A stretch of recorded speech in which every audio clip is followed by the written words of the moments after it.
So we're going to start back into section 6.3, and we had actually finished doing the multiplication and division of rational numbers, sort of the title of this, but there is one more component that falls in here because it's a form of multiplication, it's just a specialized one, and that's exponents.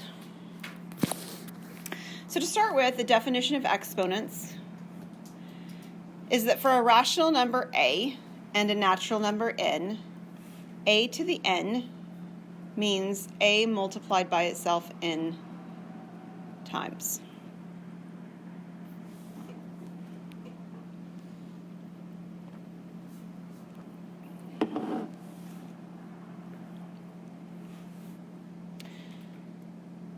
So interestingly enough, I actually taught exponents in my college algebra class a couple of days ago, last week maybe, I can't remember. I teach it differently in here because you guys are going to be going out and teaching some of the different things that I teach you, and I want you to have a better handle on it than just, can I reproduce the process over again? Because your job in the future looks a lot more like, can I explain the process so somebody else can reproduce it, right? So the first thing I'm going to go over with you is what the theorems of exponents are. But then I'm going to explain why they work. So the explanation of why they work is for the benefit of your future career, not for you to repeat to me specifically, just so you know. So does anybody remember the first one, a to the m times a to the n? How else can that be written? A to n plus n. Right, we add the exponents together. Very good. And sort of hand in hand with that is number 2. If when I multiply, I end up adding exponents. When I divide, what do you suppose I'm going to do with my exponents? Subtract, you bet. So number 2 says a to the m minus n. Number 3 is often confused with number 1, but they're not the same. What you'll notice on number 1 is you have 2 separate bases. They're the same, they're both a's, but they're separate. Down here you only see the a listed one time, okay? On this one, when I have a power raised to a power, which is what's here, I end up multiplying my exponents.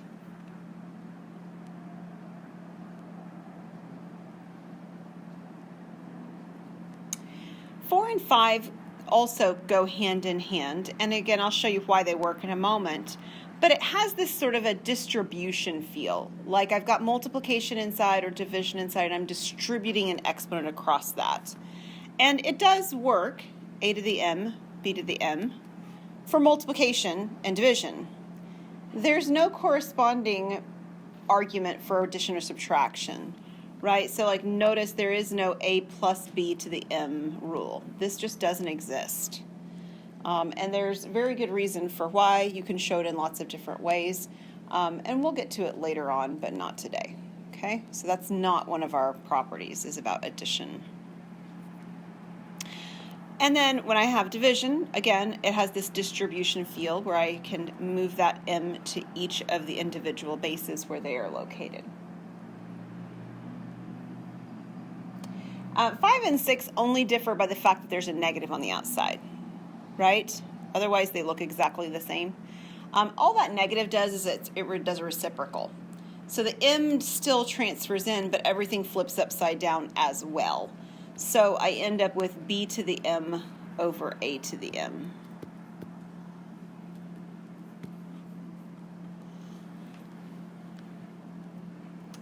So we're going to start with these 6. I think there's a couple more that we'll encounter in just a moment, but I want to justify why each of them work. Some of the cases I'll justify them exactly like they are, so it's more like an actual proof. And some of them I'm just going to justify with numbers so that you get a sense of why it works, sort of the reasoning behind it. So the first one that we're going to do, a to the m times a to the m, which we said should be adding exponents.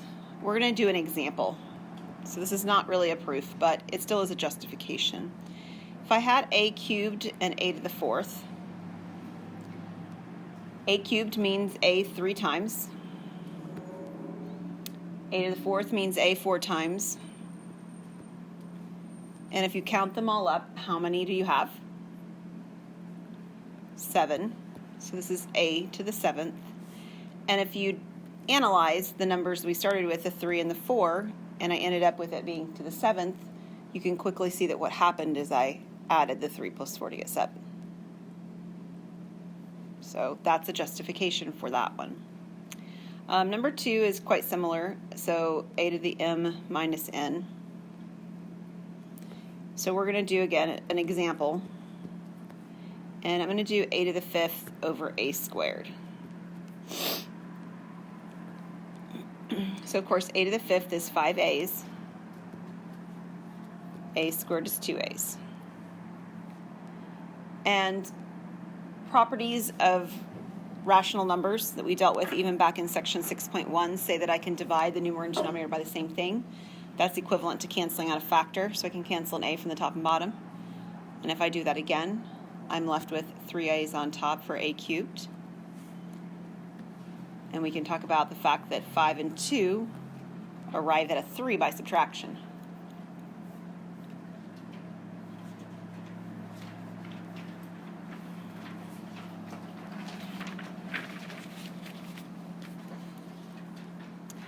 Okay, the third one, a power raised to a power, is supposed to end up being multiplication, like so. So for an example, we're going to do a cubed squared. So a cubed means a times a times a. And then the fact that I'm squaring it means that I have a times a times a twice. Like that. So how many a's do I have? 6. So this is a to the 6th.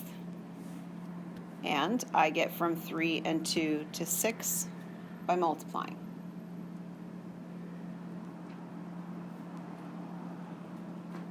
Okay, is everybody okay so far? We're halfway through the justifications. Does this even have any questions on them? Okay, great. Number 4 is one of the distribution type problems. In fact, the last three all are.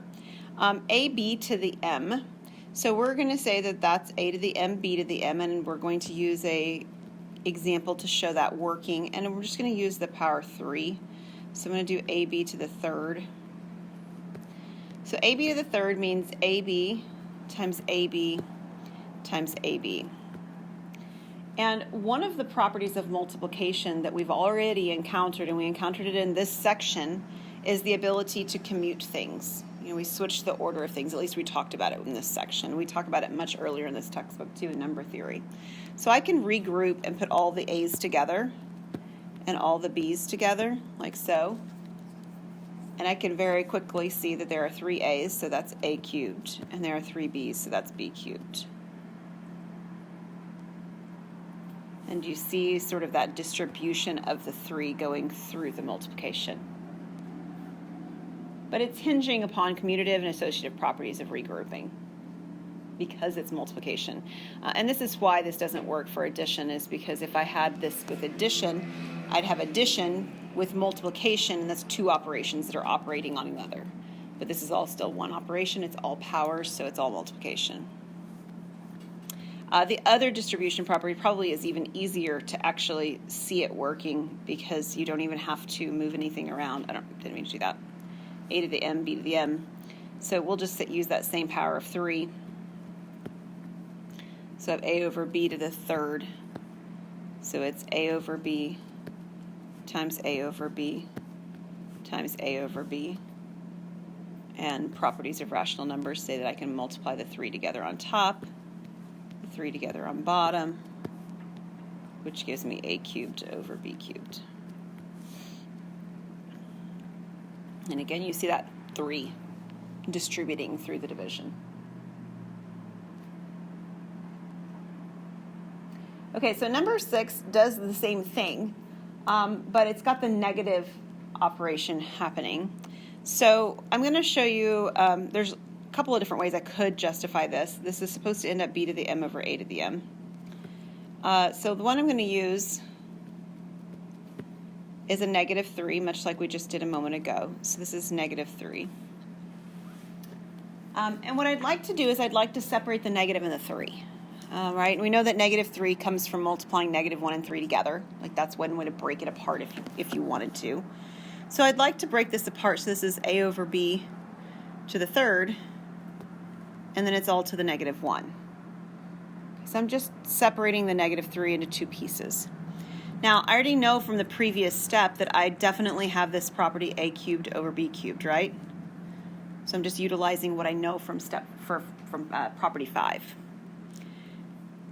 This negative actually has a meaning, and the negative 1 actually means that we have a reciprocal. It also can use the term inverse, so it's the inverse of multiplication is what it really is. So the inverse of multiplication. So the inverse, or the reciprocal, means I flip my fraction upside down. So when I do that, I end up getting the b cubed on top and the a cubed on bottom as a result.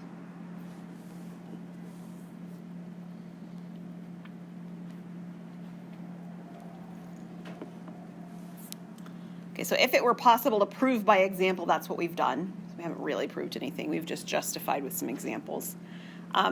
Truth be told, justification with examples is really helpful for kids. Proofs are actually less helpful. I'm going to show you one proof just so that you can see the idea. But these were all proof by example, if you will, because I put numbers in, right? It's no longer arbitrary. I used 3s and 5s and 2s and stuff in there, and there could be some sort of sense of, well, maybe those are just specialized numbers. They aren't. But they could be if I weren't being careful, right? So we are going to look at a couple more exponential properties. It's a to the power of 0. Do you guys remember what that is? It's 1. And a to the negative n, and that's 1 over a to the n. So this is the one that I want to actually show you a proof on. It's a pretty nice proof, though. It's very, very simple, not very many steps. So we're going to start by taking a to the 0, and we're going to write it in a funny way. We're going to write it as m minus m.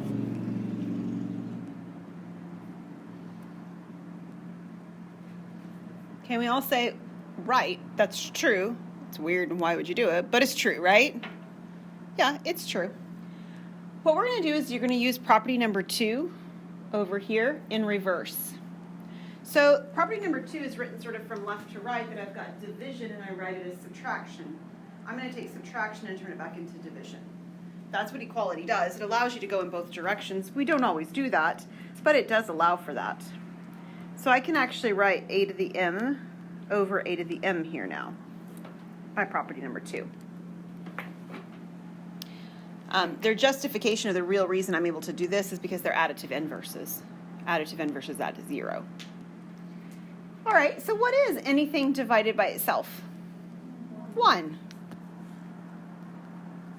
Right? That's a property of division. You divide a number by itself if it's non-zero, and it's 1. And so you see very quickly in a matter of 3 steps that a to the 0 really is 1. And it's 1 and it works all the time because I used an arbitrary letter m. That's why it's a proof, instead of using a number in the place of where the m is. Our last one, number 8, I'll do another just example for you. And apparently I really liked the number 3 when I did these last few, so we'll use it again.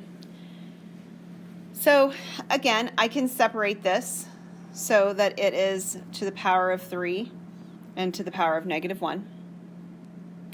We talked just a moment ago that the negative 1 power actually does the reciprocal, and the reciprocal of a cubed is 1 over a cubed. If you don't like how that looks, you could actually take one more step if you wanted and write this a cubed over 1 right there instead, to sort of see the reciprocal happening. Okay, everybody good? Lovely.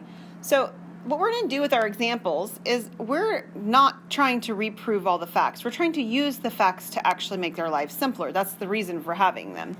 Now, there's often more than one way to do a problem. Maybe there's a natural way and a less than natural way, but sometimes there's more than one option that perfectly fits and it works just fine. What I tend to do when I'm working with them is to eliminate negatives. And you can move negatives by doing reciprocals, which really means if it's in the denominator, it moves to the numerator, and if it's in the numerator, it just moves to the denominator. So that's what I would do when I see this one first. Again, it's not the only option, but it's one option. So I already have an a here.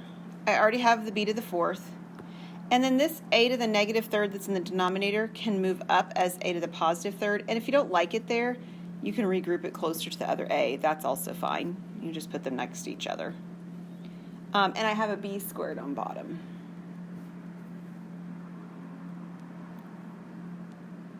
Yes, Emma? Why did you move the a to the next? Because it's the reciprocal. Oh, okay. So I've got a negative exponent, and so I can take the reciprocal, but if something's in the denominator, its reciprocal pushes it into the numerator. Okay. Changes the sign. I'm going to show you another way to do the problem too, actually in a minute. And then this is a to the 1, right? So we can think of this, and we can multiply the a to the 1 times a cubed, which gives me a to the 4th. You can either think about this as subtraction. This is a power 4, this is a power 2, so 4 minus 2 is 2. Or you can think about the fact that there are, truthfully, 4 b's up here, right, and 2 b's down here, so you're canceling 2 of them. Either way you think about it, you end up with 2 b's left over.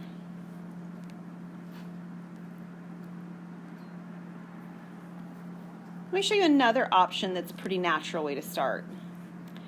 You might, when you first look at this, say, oh, I'm sorry, yes, Allison? On A, did you just put the A's next to each other because you like how it Just, looks? yeah, because I know I'm going to be able to push them together in a minute, so they have the same base, yeah. It doesn't matter where it is, you'd still be able to add the exponents if it's all on top. Yep. So you might notice, if you started with this one and didn't think, or you maybe don't like the idea of just shifting your numbers around up and down to give the negatives a different, to change your signs, that I've got an A on the top and the bottom, and I've got a B on the top and bottom. Did you guys notice that one? So they actually fit in with property number 2 immediately anyway. So instead, I could take the A with the power 1 that's on the top and subtract the denominator's exponent for A, which is negative 3. That's property number 2. Exponent of the numerator minus the exponent of the denominator. And I could do the same thing with the B, the exponent of the numerator minus the exponent of the denominator. The one thing that you need to be careful is if there's double negatives going on like there is here, that you don't accidentally write down 1 minus 3. It's really 1 minus negative 3, which changes the signs, because a negative times a negative is positive. So if we do this, we still get that a to the 4th and b squared that we had in the other method.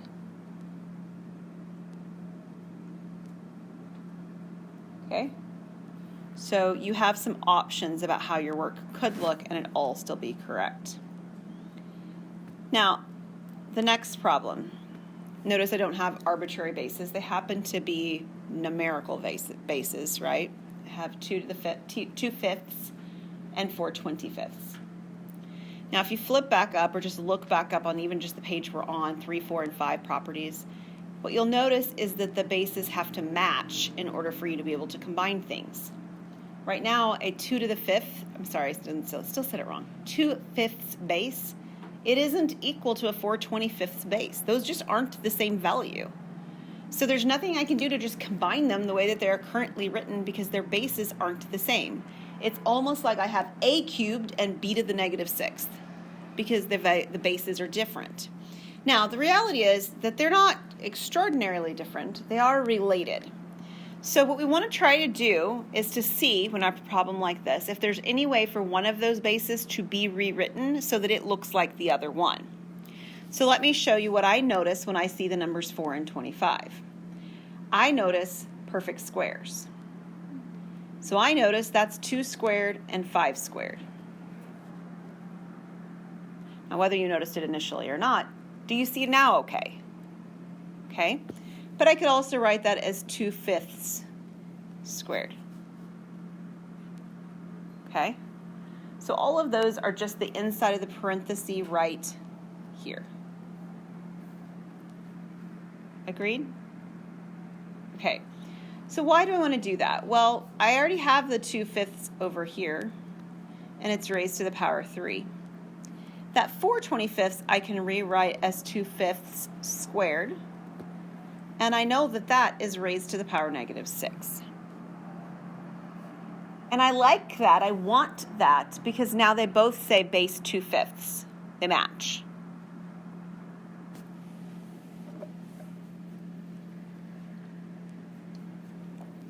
All right. A power to a power, what do? I multiply, which gives me a negative 12. Now I have that same 2/5 to the third times the 2/5 to the negative 12th. What can I do?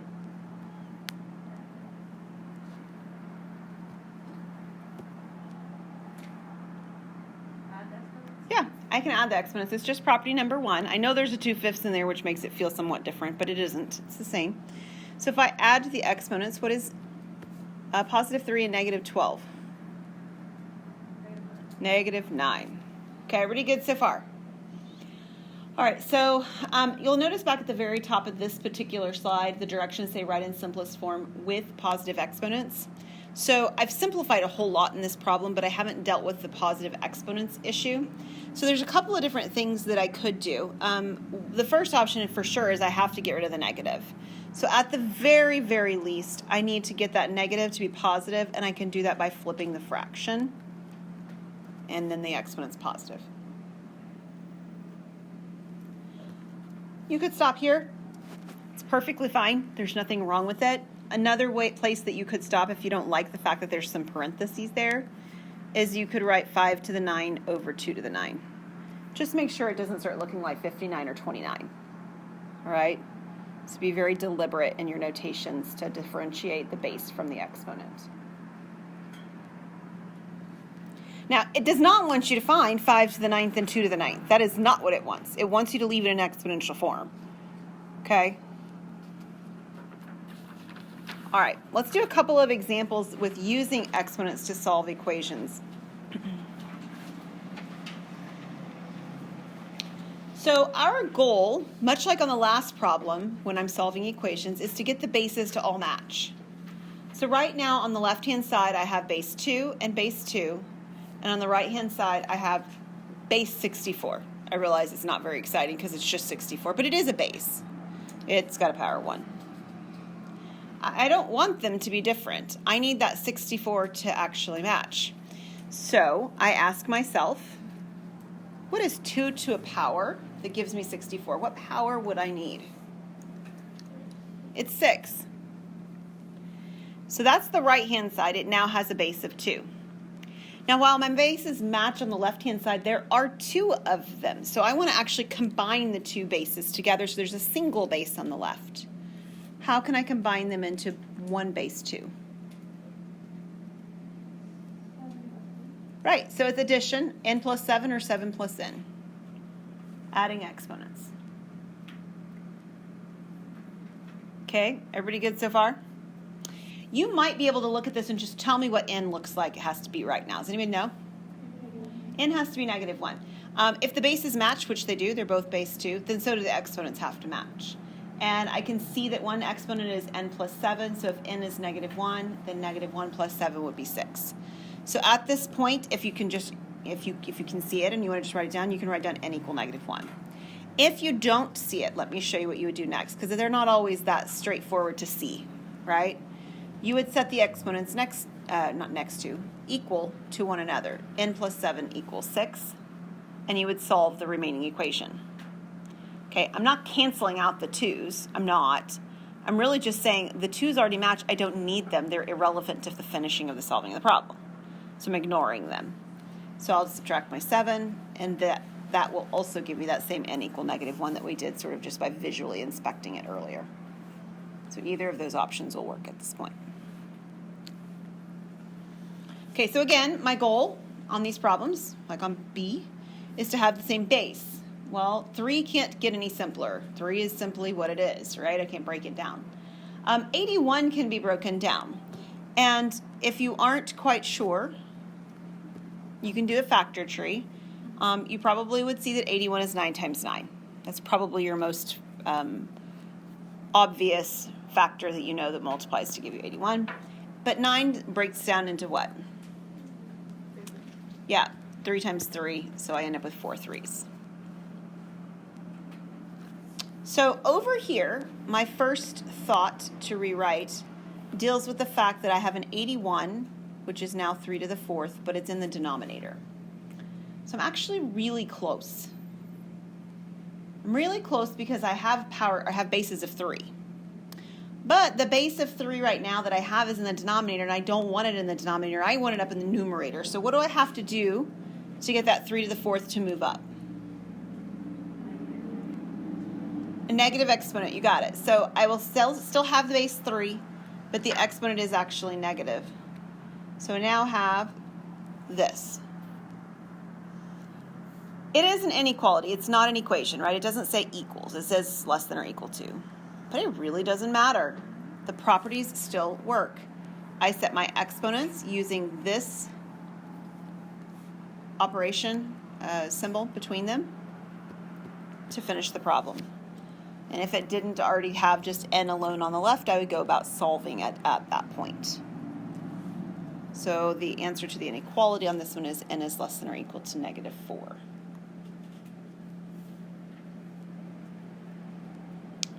Any questions on that?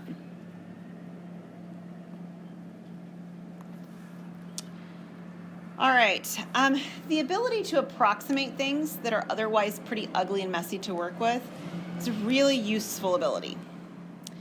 So my 6th graders have been working on unit conversions. We do it in geometry when we teach unit conversions in this particular textbook. So things like changing inches into feet or miles into inches or centimeters into yards or whatever, okay? So they're doing these kind of things. And they sometimes struggle with knowing whether to multiply or divide. And so, they'll tell me something like that 6 inches is equal to 72 feet. I'm like, really?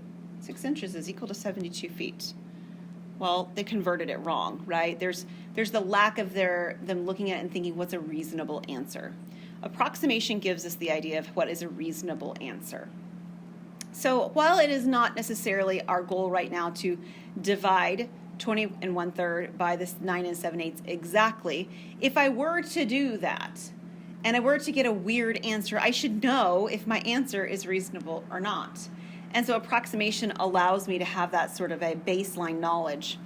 So in terms of this problem, if I were wanting to approximate, what I would do is I would change these values to values that are easier to work with.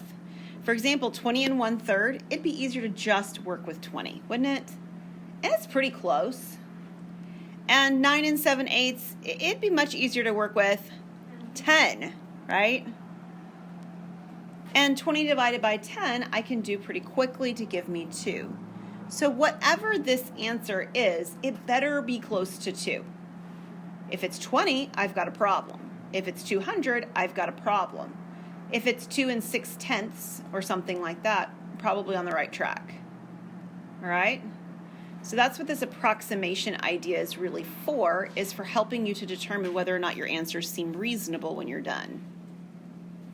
All right, I got a couple of Section C type problems for us to look at. So we've got Jasmine. So we were talking the other day about my daughter and saying we should have named her Jasmine because then we could call her Jazz and she'd be Jazz Hands, and we think that would be pretty cool. So Jasmine is reading a book. She has 1/4 of the book. We decided Jewel. Right after she decided she would name herself Jewel, which we did. I mean, like, she chose her name. She changed it, and she said she was going to be named Sparkle, and we were like, no, I don't think so. We're going to go with Jewel. Jasmine's reading a book. She has 1/4 of the book left. She has read 246 pages. How many pages does she have left? So how does she know she has 1/4 of the book left? Well, maybe she's eyeballing it, if you look at the edge of the book and you're like, oh, I'm about 1/4 of the way done, or 1/4 of the way, from done. Maybe that's what it is.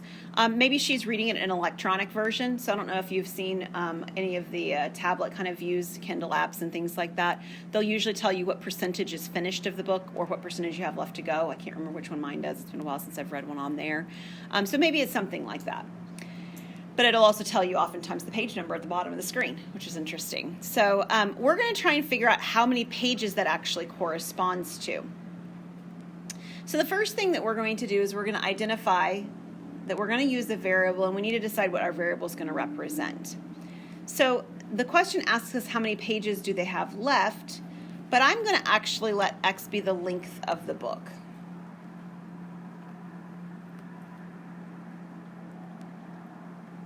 In other words, the number of pages in the whole book.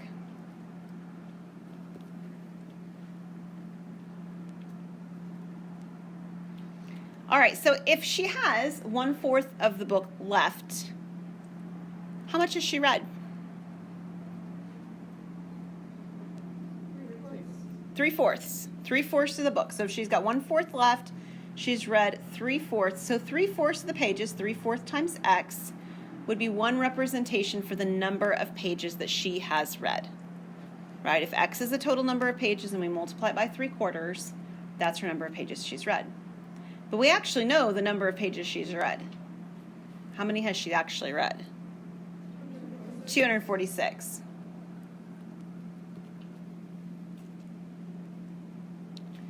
And we can solve this equation. Now, when we're done, we didn't find the answer yet. We need to be a little careful on that. But that will get us very close. So I'll multiply by the reciprocal. Right, we're allowed to do that. We talked about that last class period. Of course, these cancel to 1. That was the whole reason we did it. And if you have a calculator with you, what is 246 times 4/3? 328. Now, it is 328 pages, but that is not the answer to my question. I found the number of pages in the book. What was I asked to find? How many she has left. So how can we now find how many pages she has left to read?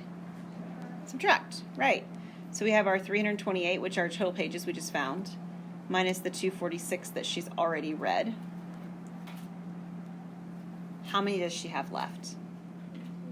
82 pages.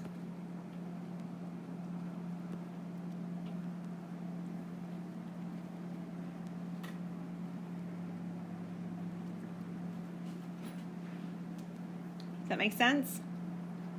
There are other ways to do this particular problem that will yield the same correct answer, but this one fits very nicely in the context of what we've been working with in this chapter, in this section specifically. All right, last one that we're going to look at is Al, and he's got some marbles. Al gives 1/2 of his marbles to Jose. Jose gives 1/2 of his marbles to Isabel. Isabel gives 1/2 of her marbles to Letitia. If Letitia was given 4 marbles, how many marbles does Al have now? So we're doing half of a half of a half of a half. This has sort of a feel of the exponent idea to it. There's more than one way to work this problem too, but one of the methods back in chapter 1 in our textbook of working out a word problem is the strategy of working backwards, and it works really well for this particular problem. We actually know where we end. We end with Letitia having 4 marbles. And she got them all from the previous kid, which was Isabel. I assume it's Isabel. This seems like something children would do, not, adults. Okay, so Isabel gave away half her marbles. So that means she gave 4 marbles away.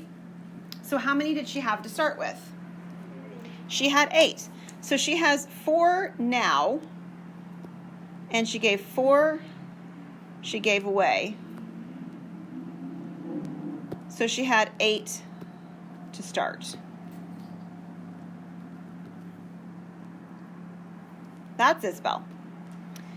So that means that Isabel was given her marbles from Jose. All of them. That is, all 8 marbles came from Jose. So Jose gave away 8 marbles. How many does he still have? He still has 8. Yeah, he still has 8 now because he gave 8 away, but he originally started with 16. You guys are jumping ahead of me, you bet. 16 to start.